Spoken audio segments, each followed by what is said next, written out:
This is First Contact, Stories of the Call Center.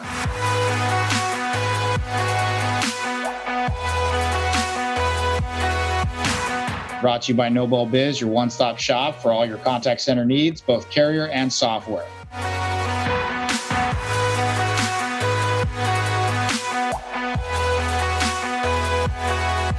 Each show, we talk to industry leaders on how they got their start in the call center industry, because let's be honest, it's not a dream job. To find all our episodes, you can go to our website. That's www.nobelbiz.com. Hit subscribe on our YouTube channel or follow us on Apple Podcasts and Spotify for future episodes.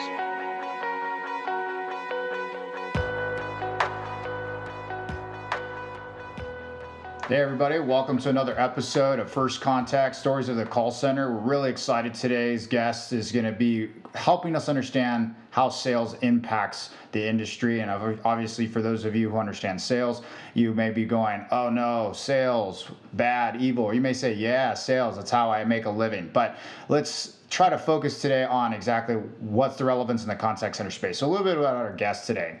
Let's kind of dive in a little bit. So despite having a marine biology degree, don't judge him for that, right? It's like, how is that the background? Let's dive into the fact that he's worked in tech support, government contracting roles, and then not getting his first official sales job until he was 27. So Jason Cutter founded the Cutter Consulting Group with a focus on coaching and training individuals and being hired by companies around the world, basically, dramatically improving their selling effectiveness, which is awesome. He's also the author of Selling with Authentic Persuasion, Transform from Order Taker to Quota Breaker, and host of the Authentic Persuasion Show, the Scalable Call Center Sales Podcast, and Call Center Confidence with Cutter and Kat. Whew. All right, if I had a cup of water, I would totally use you right now. Jason, thanks so much for joining the show. Love that we're going to talk about sales because that's kind of my background, but happy to have you here. Welcome to the show. Appreciate it, Christian. Super excited to be here, especially to talk about sales on a contact center podcast, which, you know, we all know sales is a dirty word for most people. So we'll see what happens today. Yeah, well, you know, we either had half of the audience tune out or the other half is going like, it's about time. But I think we all have to realize that when we look at sales, we have this idea that it's like this person, this human being that goes out and convinces you to buy something you don't need, or afterwards you decide I have a regret, right? There's this like negative stigma to it. But I always hear the opposite side, right? And of course I have my own lens that I see stuff, and I look at it as, okay, everybody's in sales. Whether your sales title or role has it, I believe that every single person is in sales and you impact every single experience that your clients have with your product or service. What are your thoughts on that perspective? It's literally my show. My podcast initially was called the Sales Experience Podcast because, you know, there's a lot of focus in the industry about the customer experience, and I wanted to look at just the sales experience. And I literally finished every show for the first few hundred episodes with everything in life is sales, and people remember the experience that you gave them because no matter who you are and what you do, there's some act of sales or persuasion. Either it's with a customer, it's with the public, or maybe it's even your manager and you want them to agree with your ideas or whatever that getting your significant other to pick the movie that you want. There's some element of sales and persuasion in all of that, which is why it's important for people to realize what effective, good intent sales looks like. Understood. So obviously we want to talk about how it impacts the contact center, right? So let's kind of step back a minute and go back to the roots of the show. How did you even get in this space? Because I know you didn't wake up one morning and just had an epiphany like, I have to work in the contact center space. Talk to me about your journey. Definitely not. And I'm laughing because it was funny. You know, the shortest version I can say is that as a result of my childhood, how I grew up and how I felt people, I chose marine biology and tagging sharks instead of anything to do with humans. Like that was the safest and best choice for me, was to deal with, let's say, 18-foot great white sharks. That was safer than people. And then life took me through some different journeys. I spent some time in restaurants, which got me warmed up to dealing with people. Then, like you said, in tech support at Microsoft in a call center environment, and then got into sales, and then in telephone sales, inside sales, which I had been raised in sales at 27 that it was all face to face. You couldn't be effective unless you met with someone face to face and built trust and relationships. Then doing it over the phone, I realized the power and effectiveness of that, the ability to scale and, not waste time with driving around or appointments and things like that, but also the challenges with not being able to see someone, not being able to read body language, that, 70 to 80% of communication that you miss out when you don't have, the face to face, and how difficult that is. And then seeing how challenging it is for people who also didn't think they were going to be in sales and then aren't trained well enough, but the company is relying on them for success. Yeah, one of the things that's interesting about what you said, and we'll have to at some point get back to sharks because that's actually one of my favorite animals, but we'll go back to that on another podcast episode, right? But let's kind of go back and look at your sales journey, right? It looks like there was no consistency, right? Like, I'm going to study to be a doctor, I'm going to be a doctor, I ended up as a doctor, or any other, right, craft or focus. It's like you fell into sales or sales fell on you, however that came about, right? Let's talk about sales in general just before we dive into the contact center space. What are the things that you see when people take sales jobs? What is the driver behind that? And obviously in the contact center, we'll kind of pivot to how do people end up in the sales positions or roles within the actual contact center environment? I think there's obviously some segment of the population that knows they like sales, enjoys sales. They spend some part of their adulthood or early adulthood in some kind of selling capacity or realizing, hey, I've got the ability to persuade people, and then they're off to the races, right? There's that segment. Then there's most of the others, or I'll say a lot of the others, which is people who don't know what they want to do, right? They don't know what kind of job they need, and what they would be good at. And so they're trying things, or they know that sales could make them money. They need money, and they think that that's a good way to go, and they should be able to figure it out. And whether or not that works, that's a different topic. But it's somebody who's just like, I don't know what I want to do, but let's do it. Or they see an opportunity and say, hey, I could do that. Let's give it a shot. Yeah. So when we dive deeper into the contact center space and we talk about sales, right, there's this dynamic that's very interesting to me because on the outside sales world, right, the face to face, I really believe that it's the person, right? That person interaction with the other person. It's not this script, right? You're not reading a script and they're in front of you reading their script back to you, right? And you're having this kind of monologue, dialogue going on with these individual like written pieces. You're actually just genuinely, whether that person likes you enough to want to listen to what you have to say and that you're not wasting their time, that hopefully you have a good conversation. The result is you both benefit from doing business together, right? But let's say I'm calling inbound to a contact center, I'm making outbound calls from a contact center. There's a lot of scripting in a lot of ways, right? There's a lot of structure of you got to fit this thing. So what do you see in the difference between salespeople that fit in a sales role in a contact center, if any at all, versus people that are these outside salespeople that go out and may not be walking around with a script, or do they? They just don't come across that way naturally.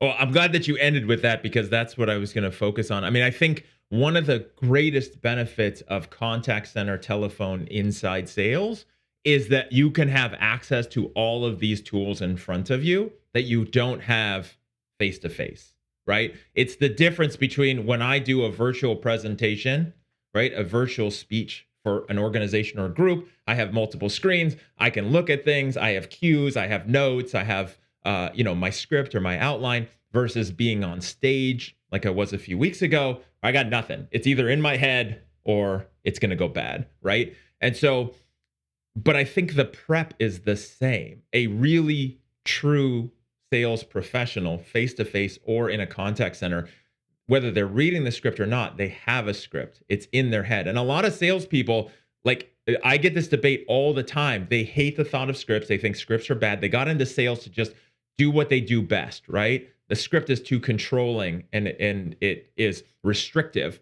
and they hate the thought of scripts. But if you listen to any really good sales professional who's been doing it for any length of time, they will literally say the same thing for sections of the conversation. Now, it's still a free-flowing conversation, but I call them the monologues, right? It's like the introduction and what our company does and how our product works and those kind of segments. If you listen to 10 of their conversations in person or over the phone, it will be the same word for word in those segments because they have a script. It's It's just in their head.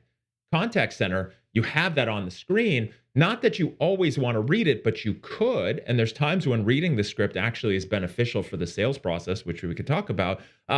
But it's still about that consistency. It's so important to not just wing it every time, because then how do you know if things are working? It's like, I'm going to bake a cake and I'm not going to use a recipe because I'm just going to throw a little bit of this and a little bit of that in there. No, like even professional bakers don't need to read a recipe. They have it in their head, but there is a formula. Yeah, I'm glad you used the word formula because I look at it as a plan, a formula. Other things, it's basically what it is that you need to do to be successful, but it doesn't literally mean verbatim, not only in the way you say it, right? It doesn't talk about tone, or it doesn't talk about the pause in between words, or whether or not you enunciate in a particular way or not. And so what ends up happening is, let's go back to the contact center, right? You have people that are being interrupted, basically, unless they're expecting your call. Their day's been interrupted. You're calling them, you're an interruption in that moment. On the flip side of it, they're calling inbound. It's like, this is my time right now. It's precious, it's finite, and I need something from you right now, right? Not a week from now, not an hour from now, not waiting in a queue. I don't want to be sitting here transferred place to place. And they finally get to somebody, right? Assuming that it's a good experience and they get straight to a person. Inbound sales, it's direct marketing or some sort of other avenue, or they're doing an outbound interaction. In that moment, the way they react to that call, the way they use that script as a guideline. And I'm not trying to advocate for don't read word for word on your script. If that's your business model, then so be it. But what I'm saying is, when you go back and you look at that from your perspective, what are some really important things that you see to help people that are in those positions when they are being scripted to become more natural or become more personable, more of any other the soft skills are important there? Or is it just, I'm a robot and if I say the script, I magically win? So here's what's interesting, and the reading the script and being a robot, it's fascinating how well that can actually work, not for the whole sales conversation, but for portions of it. Because here's the thing, whether that person is an inbound call or you're making an outbound call and you're interrupting them and hoping the moons are in alignment, right, where they are okay with a phone call and interested in what you have to sell, the thing that fundamentally occurs is that most people don't like the thought of salespeople. Sales is a dirty word, and we can debate that all we want, but most people don't like to be sold. They don't want to, they've had bad experiences in the past. And if they detect that someone is selling them with their own incentives and compensation in mind, the walls go up or the walls stay up. What I've found is a lot of times when you're reading from a script, it's basically saying, I'm just doing my job. I'm here to help, right? This is more DMV than it is car dealership. And so I'm just going to help you with this. And so I do a lot of training around, the value of also not being salesy and being careful with how you do it. For the people who are in these roles or leaders who are running these organizations in the contact center, especially, one of the biggest things with the script is understanding what you need to have scripted and what you need to say, either neutral or with whatever inflections that's authentic to you. That's why I wrote my book, Selling with Authentic Persuasion, which I cover in there, because it's about you, right? It's about who are you, not who am I trying to be like me or trying to be like Christian. It's about who is that individual. And then the other part is with the scripting that I see most organizations fall short on training their reps or providing is the transitions, right? So we built some rapport. How do I get to the questions? I ask some questions. How do I get to the solution that I'm going to provide? I provided the solution. How am I going to close this thing? And you can put some bullet points in between, but if you don't have those transitions nailed, that results in order takers who are floundering and hoping the other person, the prospect, knows where they want to go and they don't. So do you believe then in sales, when it comes to order taking, right, is that you're passively a participant in there, right? You're just a spectator to the sport, where you're sitting back and you're hoping that your team wins, right? As just by the fact that you're there, but you're not doing anything per se to drive it. So would you say that the process, the script, anything else is really also the end result getting created by you pushing towards that, asking for things, confirming things, doing things? Is that part of it just as critical? Because you can have a great conversation. Everyone's in agreement. Your product has value. It's important for them to do. And then at the very end, it's like nothing happens. Yeah. And I think that's so important because A lot of times, and it's not intentional, and it's not necessarily done on purpose, but it's our default, especially as humans, if we get into psychology and evolutionary biology and things like that going on in our brains. A lot of people default to taking Bob Burg's advice, and I love Bob Burg. He does amazing stuff, but his big thing is when all things are equal, people will buy from people they know, like, and trust. And I feel like a lot of people default to thinking that's the formula for sales: know, like, and trust. All I got to do is get you to know me and then like me. We're going to build a ton of rapport. Then, if you trust me enough, you'll just hand over money. And that falls short, right? Those are 3 of 5 steps in what I teach and the process I have. But that's just the first part. And that, again, like you said, that's where order takers stop, is they go, okay, if you know about my product and it seems like it's a good fit, hopefully you'll just agree. And a lot of the advice focused on that is, okay, here's how you ask for the sale. Here's how you do this, which I don't necessarily agree with for most sales process, because if you're a professional, you're just going to move things forward. But back to your other point, it's about having that process. It's about having the playbook that says, I do this, and then we've got to do this, and then we've got to do this, and this, and this, while at the same time, going back to what we were talking about scripting, remembering that you have your rep, your agent in the contact center, who's a human, having a conversation with the prospective buyer who's also a human, and you can't script all of that, and it's messy and it's unpredictable. So you have to have these milestones in place and the destination you need the salesperson to take the conversation to.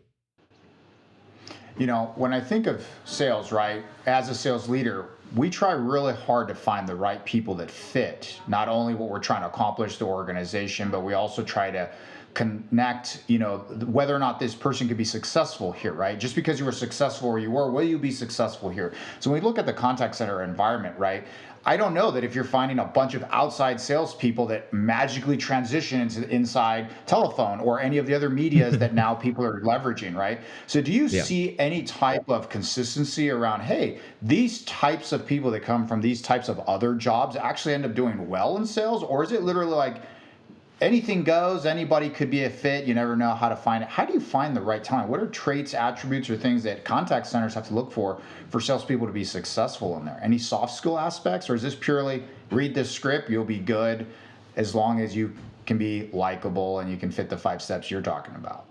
Yeah. I love this question because it's that classic debate, right? Do I hire someone with experience? What kind of person can I find? Do I have to raise them from the ground up? Do I want a blank slate, or that veteran that's got the experience? There's 5 sales success traits. Again, I cover in Selling with Authentic Persuasion, and they're openness, curiosity, creativity, persistence, and authenticity. For the sake of not making this a 3-hour show, those are the 5: openness, curiosity, creativity, persistence, and authenticity.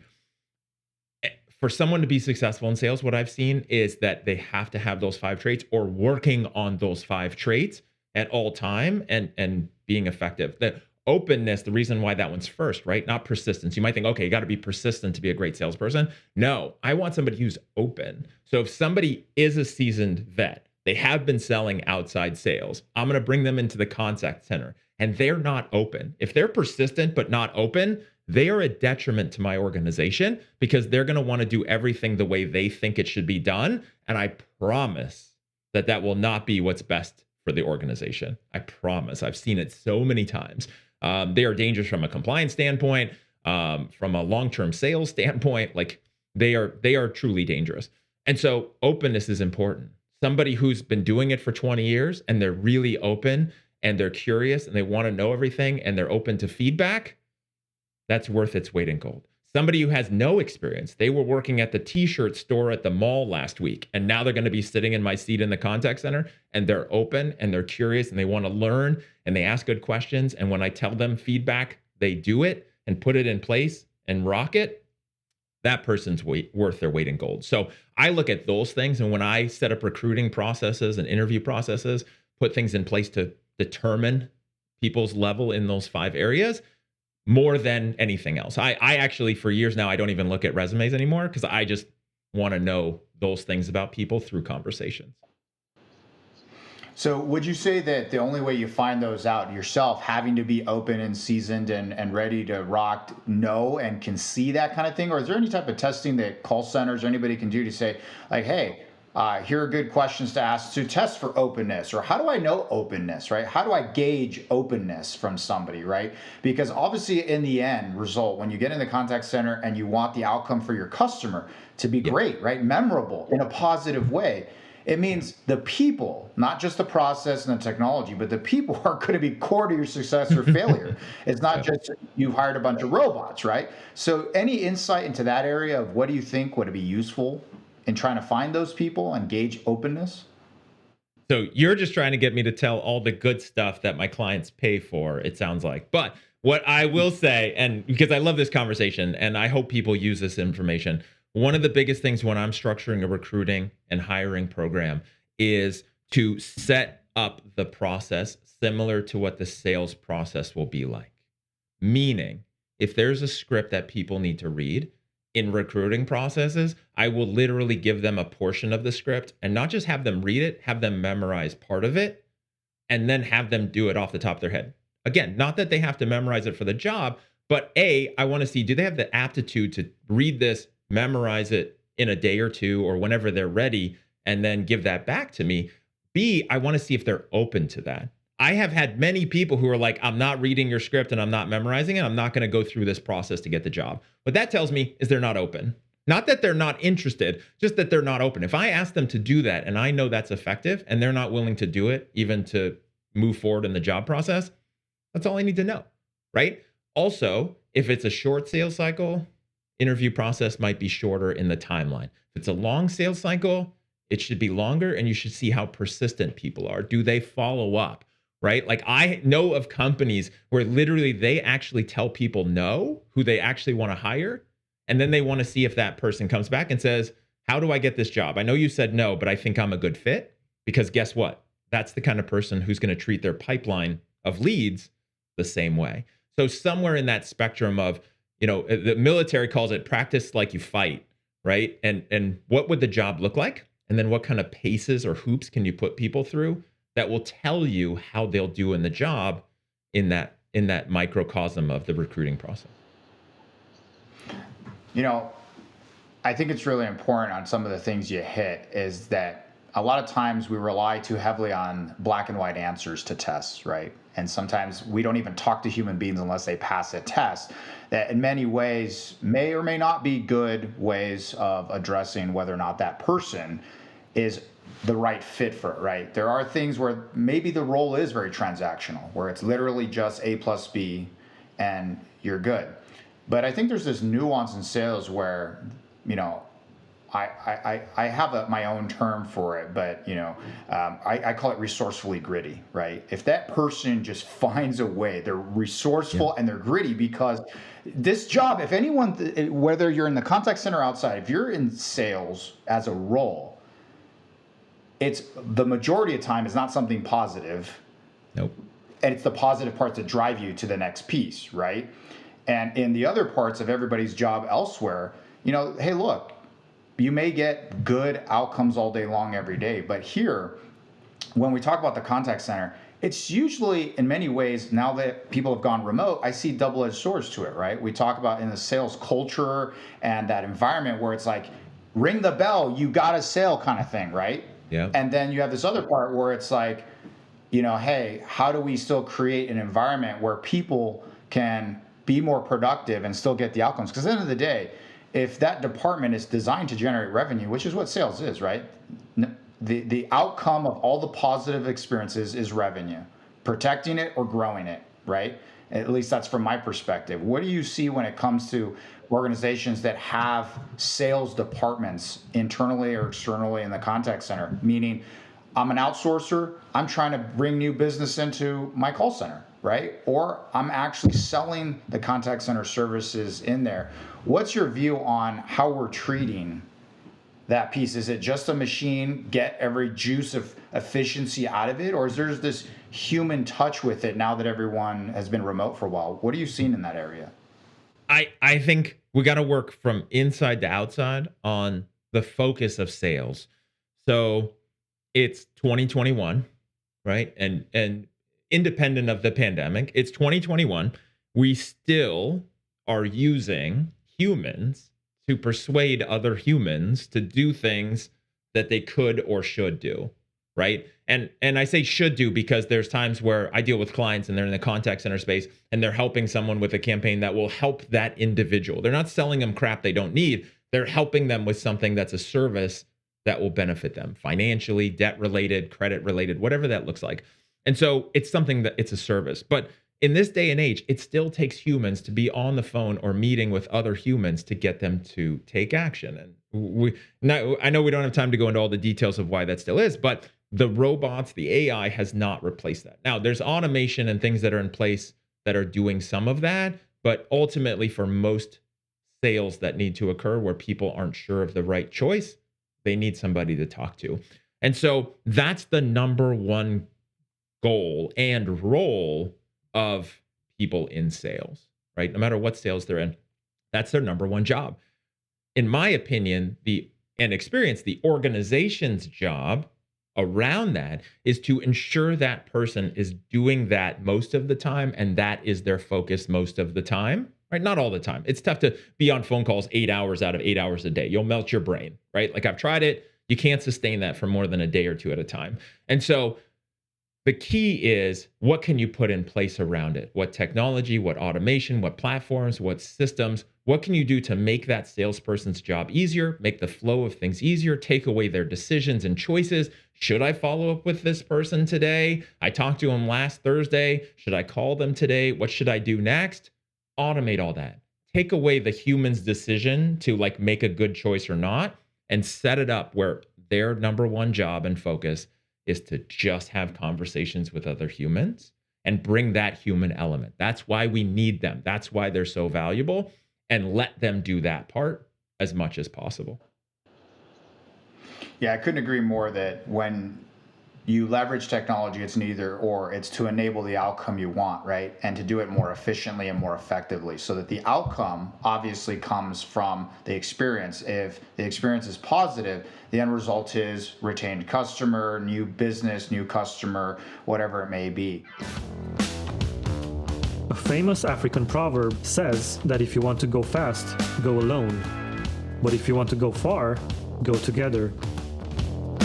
And how true is this for the contact center industry, where business partners that you can call friends are so rare? At Noble Biz, we made it our mission to travel far and wide with our partners. As a complete telecom services provider with an experience of over 20 years in the industry, Noble Biz offers the only voice carrier network designed with the sole purpose of serving call centers, big or small. Because our goal is to become the ultimate provider for the contact center industry, service quality is on top of our priority list. We will guarantee crystal clear voice quality, legal backup, smart routing, 99.9% uptime, high-grade security, and an easy setup. At Noble Biz, we are confident to affirm that we have the best cost per minute in the entire contact center industry. Do you have any doubts? Get in touch and find out. Learn more about the Noble Biz Voice Carrier Network on www.noblebiz.com. When we talk about putting all this in play, though, the agents, the salespeople, the representatives, they're not doing that themselves, obviously. There is somebody, a group or a person, some person in management, leadership, that probably owns the vision of that and then has to execute on it. So any ideas, pointers, insights around how does the sales leadership impact this, and what are some things that sales leaders should be doing to help make sure that what you just said actually becomes part of what they're doing versus this is the way I've always done it? You know what? I think the biggest thing, and this is where I'm excited for some of the projects and programs that I've been building recently to help with leaders, sales leaders, executives, is the common trait that happens in most organizations is salesperson who does pretty well, sometimes really well, sometimes average. They are moved up into a leadership role, a team lead, a supervisor. then maybe a manager, then maybe a branch manager, office manager, sales manager, then a director, then a VP of sales. Organizations just have this habit, and I've seen it over and over again, where they think because you're good in sales, you should be good at leading salespeople. Because you're a good soldier, you should be good at leading other soldiers because you know what to do and you know where to shoot, right? Because you were good at soldiering. And the challenge with that is the biggest problem with that is that just because I was successful in sales and I go into a management role doesn't mean everyone thinks the way I do, sells the way I do, talks the way I do, views scripts, views the CRM, cares about the dialer, cares about follow-ups. Everyone is playing a different game because everybody's different. The challenge, though, is that leaders, if they don't get any training on this or support, they just assume everyone's like them and then they get frustrated. Well, I got excited by, when they waived $10 for every appointment, and put that on the board. So why isn't everyone else getting excited when we're trying to pay $10, right? Everyone's got different motivation. And I think one of the biggest things, if an organization wants to succeed, especially if they want to scale, they want to grow, they want to cut down their turnover, and they basically want to increase their bottom line, is put more effort into leadership training and coaching and mentoring to help their leaders with the tools to know how to lead, not just do the job, which is sales. I hear that as a common theme among a lot of people who have seen this day in, day out.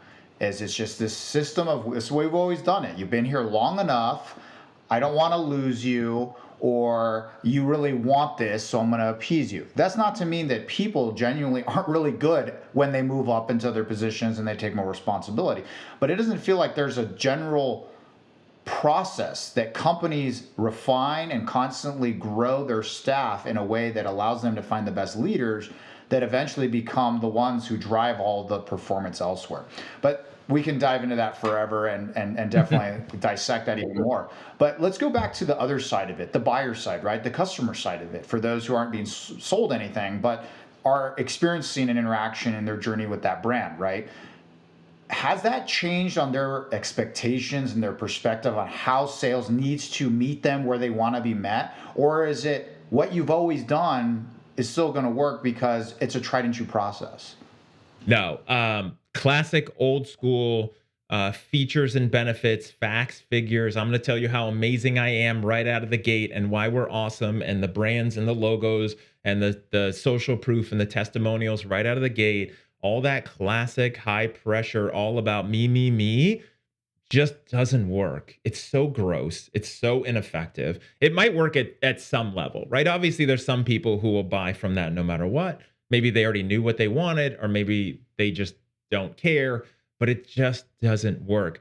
Here's the big reason why. That model is built on organizations and salespeople having all the knowledge and information, having all the power. Think about car buying. Let's say 20 years ago, right? Early internet, people didn't have the research on cars. If you wanted to go buy a car, you had to go to a dealership. If you wanted to know what the price is, you have to ask the salesperson because you had no comparison. If you wanted to price shop, you had to drive up and down the road or state to state to get information to then make a decision. Now you don't have to. I don't have it because I'm on this recording with you, but within arm's reach of everybody, like 24/7, even while they're sleeping, is all the world's information. Access to all of it. Like literally, if you want to answer a question, you just go on your phone and answer it right away.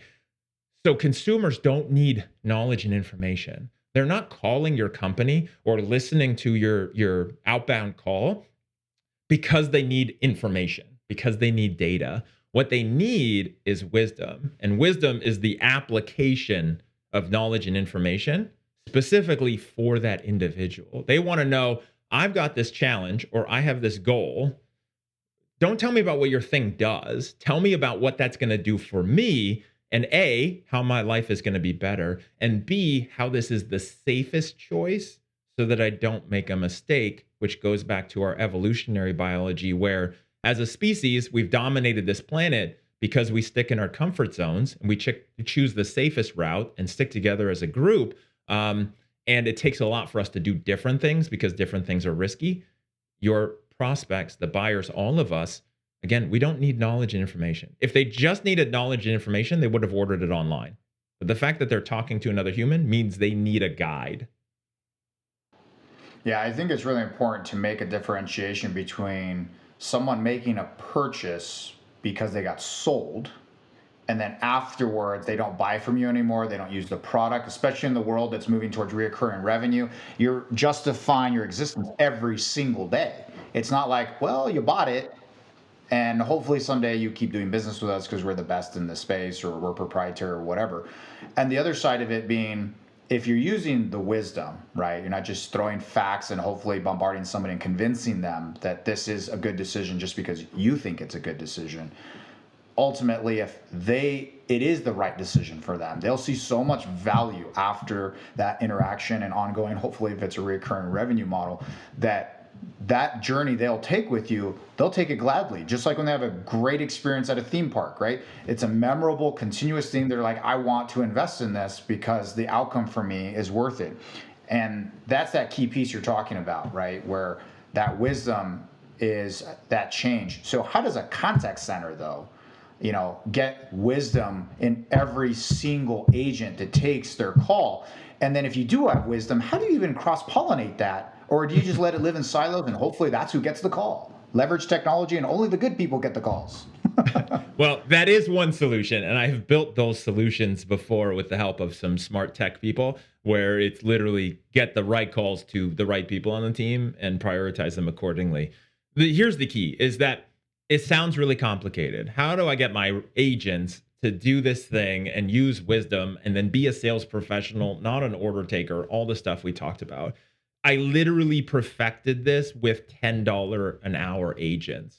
I've done this in the US, offshore, inside sales, like first party, third party, short sales cycle, long sales cycle. The key is building a framework and having that available for the agents so they know those steps. Like we talked about earlier with the scripting and a process where you've got to uncover what the person wants. You have to be able to answer one specific question, which is what I train teams on and we build processes around. Once you have that one piece of information, then you have to be able to apply that to what you sell, and then you have to move forward. And I truly believe, because again, I've seen it before with hundreds and hundreds of agents, again, across all different pay brackets. We're not just talking six-figure sales rock stars. I'm talking everybody, where you can do it once they understand the fundamentals and what their role is instead of what they think sales means. Running a contact center these days takes a great deal of courage and resilience. Noble Biz applauds and salutes the contact center community for not giving up and fighting the good fight, working to set contact centers on the road to success. Our contribution consists in providing one of the most versatile and cost-efficient omnichannel solutions on the market, called Noble Biz Omni Plus. Take your contact center to the next level with Noble Biz Omni Plus. Get instant access to a full range selection of channels, from voice calls to SMS, and from email to WhatsApp, Twitter, or Telegram. Get control over the external factors, with the possibility to switch from an on-premise team to a remote system in just a matter of hours. And get integrated compliance support, advanced reporting, seamless agent dashboard, and many more high-grade features. All in just one product, Noble Biz Omni Plus, a crisis-proof solution for scaling operations. One thing that every salesperson has experienced, in my opinion, at some point is a slump, right? It's a mental slump or an actual output slump, right? Where they've allowed it to impact their ability to perform. What are some recommendations within the contact center and sales in general, leadership, whatever it is, when you hit those slumps, what are some things you can do to get back on the horse? Well, there's a couple of reasons that usually trigger slumps, but it's really basic. And I spend a lot of time with organizations going through this. And funny side note too, is I have actually in every organization that I've worked with internally and then now as a consultant, I will actually build a timeline for when agents will hit slumps. You'd think slumps are random, but if you look at it and we can look at the stats, you can actually predict when an agent is going to hit a slump based on common human behaviors, and it's pretty fun. And then you can see how often it's going to occur, and then you can mitigate it with training and management. One of the biggest reasons why slumps happen is because the agents stop doing what they were doing that worked, and they start going into professional mode. But this time I'm using air quotes with professional because I don't really mean it. What it means is this salesperson goes into the, wait, I don't need to ask you any more questions. I already know what I'm selling. I know I've heard all the objections. I've heard all the reasons why people might want to buy. I don't really care about you anymore because I just know, and I'm so good that I'm just going to tell you, right? I'm just going to tell you everything about us. I'm going to tell you why you need it, and I'm going to tell you why you should buy it. And then I'm just going to assume that you want. And that's not what people want. They want a process. They want to be treated like a human and go through this path. And again, they want a guide. They don't want a lecture. And so what happens is salesperson hits that point in their career where they think they know everything. And then they're dangerous. And then they hit a slump. Best way to fix that, go back to the basics. Usually what I've found in the contact center space is I pull, and this is, old school with paper scripts. I go into their drawer and it's usually underneath all their snacks and it's really stained and dirty. And I pull out their script that they made all their little notes on and doodles and hearts and whatever while they were bored on phone calls.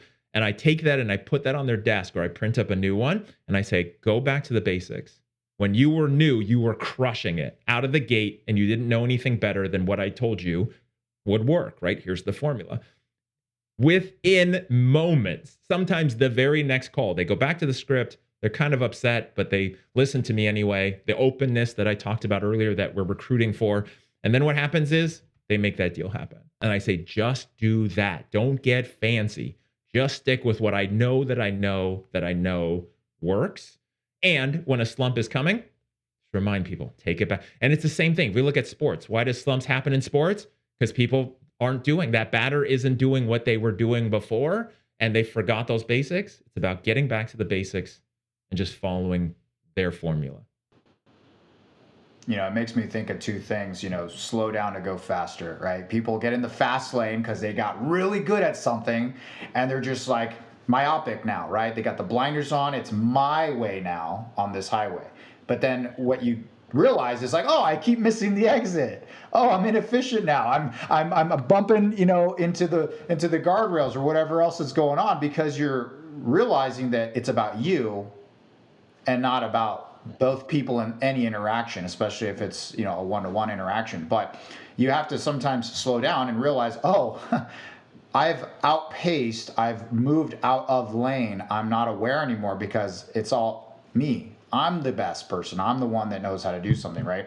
And then the flip side goes to going back and saying, managing to that, being aware, like you said, that this is going to happen, knowing when it probably will happen, what's causing it, hopefully to reduce the likelihood of it happening. But when and if it does happen, because human nature is at some point, yeah, we get used to doing things, but then sometimes we're the smartest person in the room and we know best.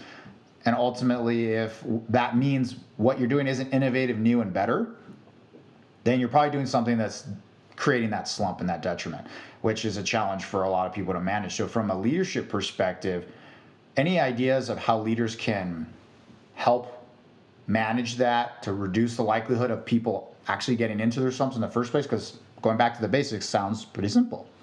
Yeah, so that's the biggest thing. One is building a model. It's never going to be exact because people are all different.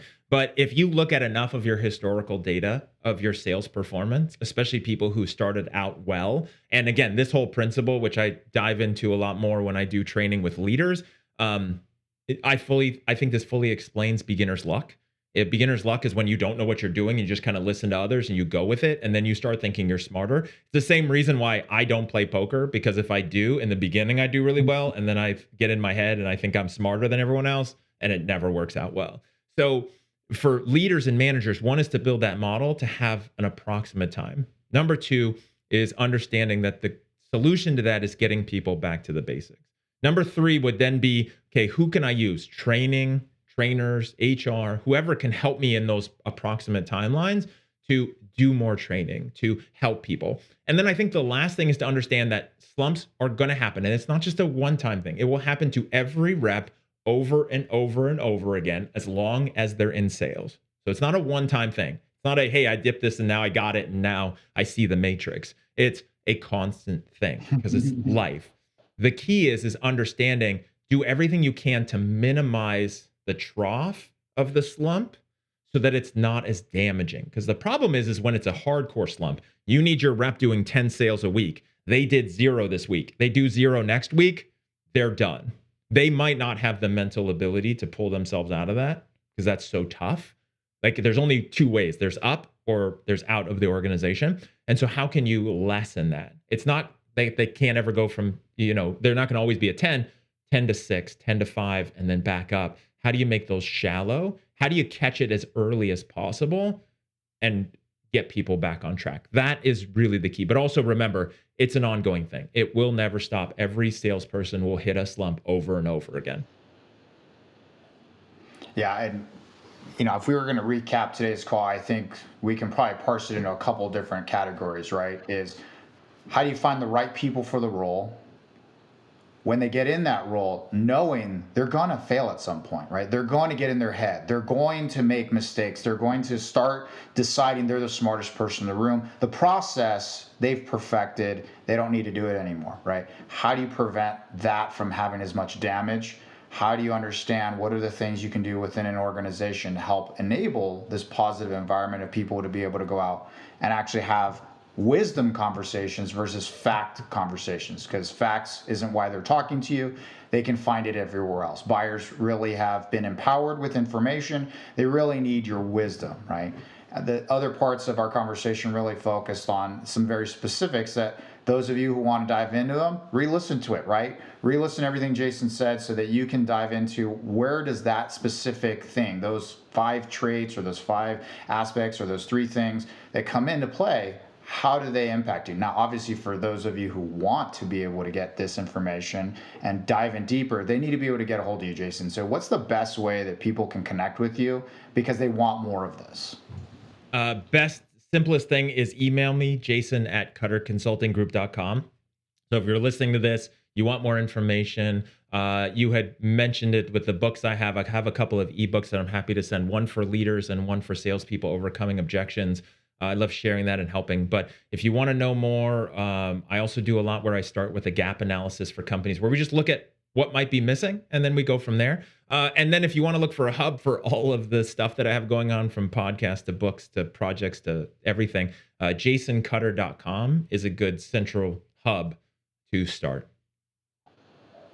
Perfect. So everybody, if you want to know more about sales, if you want to know more about how to have people that aren't in a sales position actually make positive impacts in your customer journeys, reach out to Jason, see what his content is. If you want to talk to him directly, you know how to connect with him. So now let's just end it with a little bit of who you are and what you do when you're not working, right? Assuming you sometimes stop. And don't tell me it's swimming with sharks because I'm going to be jealous, okay? But seriously, what do you do to unwind? What are you doing to keep going, get your, yourself out of your own ruts, or just keep yourself, fit, or whatever you're doing? Yeah, I don't get to do as much shark tagging marine biology as I'd like. Last time I did it was like 2012. I recently moved to Florida from California, so I'm super excited to do a lot more snorkeling and diving in the area. I'm a warm weather guy, warm water guy, so I'm super happy to be here. So that helps. Traveling, adventures, just going to new places. I feel like at this point in my life, like I have only lived on the West Coast. I've only done certain things. And I feel like there's just a ton of world out there to explore and people to meet and places to check out. So that's really what I do with my spare time and what drives me, especially moving to a new area. Everything is new and exciting for me. So I just love getting out and exploring. So I would say that for anybody who works in sales, right, there's this tendency to feel like almost like you're on call, right? At all moments, if you're in outside sales, like you're always ready. So being able to disconnect and have that ability to refocus, refresh, re-energize, I think is critically important. And for me specifically, I would love to be able to say that I've been in a shark cage and be able to, check out a great white in person. But I'll be honest, I don't know that I'd be able to do it. Is that something you've done before? Ever been in a shark cage? I've never done the shark cage because where I was at in California, that was not legal to get in the water. I was when with my marine biology degree, I was in California near Santa Cruz and part of an organization. We were doing a lot of research projects. So I was tagging great whites. The only scary part was the fact that the year I started with them, they did get a bigger boat. So we had a 21-foot boat, but routinely we were being circled by 18-foot great whites. So a little bit of a size, not much of an advantage for the boat. A 18-foot great white is giant, especially when I was the 20-year-old kid trying to keep them from eating the bait. Yeah, but luckily I still have all my fingers and toes, so I'm happy about that. Awesome. Well, thanks so much for stopping by. We'd loved having you on, sharing the content, and obviously those who want to dive in further can reach out to you. So for all of our audience, thanks so much for joining. We'll talk to you again next time. If you like what you're hearing, hit that subscribe button on Apple Podcasts and Spotify. Check out our YouTube channel for exclusive clips. Like us, rate us, review us. If you want to hear more on our take on coronavirus, remote work, and contact centers, go to nobelbiz.com and click on webinars to see our recorded on-demand webinars.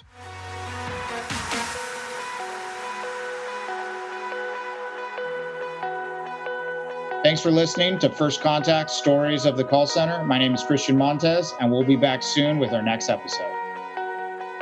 This podcast has been hosted by me, Christian Montez, produced, written, and edited by Bogdan Minuț, with co-executive producers Steve Biederman, Christian Montez, and Bogdan Minuț.